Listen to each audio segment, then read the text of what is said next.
Rebel with a Cause, Mark Twain's Hidden Memoirs, Chapter 65, Free and Clear, 1898-1899.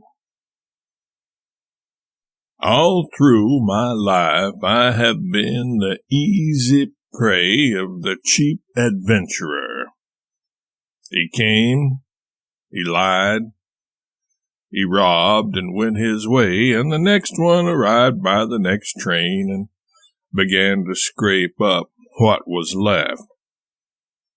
The worst of these swindles played upon me were the crooks at Webster and Company, and that erratic genius Page and his nefarious typesetting machine. The combination which threatened to ruin me and my family in the mid-1890s. It was Mr. Henry Huddleston Rogers who came to our rescue and was able and willing to set things right for us, as long as we did what he advised.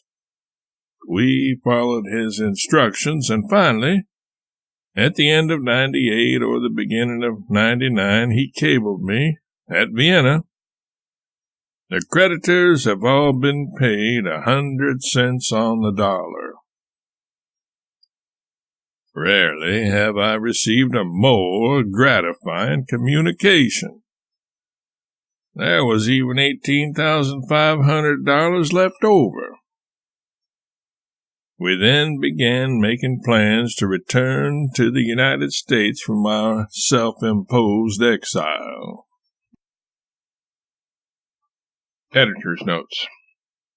The $18,500 left over in 1899 was the equivalent of $570,000 in 2019. The Clemens family did not return to America to live until 1900. They later returned to Europe for a time, Florence, Italy to be specific, in an attempt to restore Livy's failing health. Twain's essay concerning the Jews was published in 1898. In it he wrote, "A few years ago a Jew observed to me that there was no uncourteous reference to his people in my books." In an 1897 letter to Joe Twitchell, Twain wrote of the Jews, "It's a marvelous race, by long odds the most marvelous that the world has produced, I suppose." Twain's daughter Clara would later marry a Jewish man and give birth to Twain's only grandchild shortly after Twain's death. Perhaps Twain was especially sympathetic to prejudice against Jews because he had been the target of anti-Semitic sentiment himself. Although his ancestors had been inhabitants of the United Kingdom, Welsh, English, and Scots-Irish, many of the Boston Blue Bloods suspected he was Jewish. And not just them. During the time that Twain was in Vienna, it seemed obvious to many Austrians that Twain was a Jew. After all, they reasoned, he had a hooked nose. He was a liberal. He held Dreyfus to be innocent. He associated with Jews. And last but not least, he had good things to say about the Jews.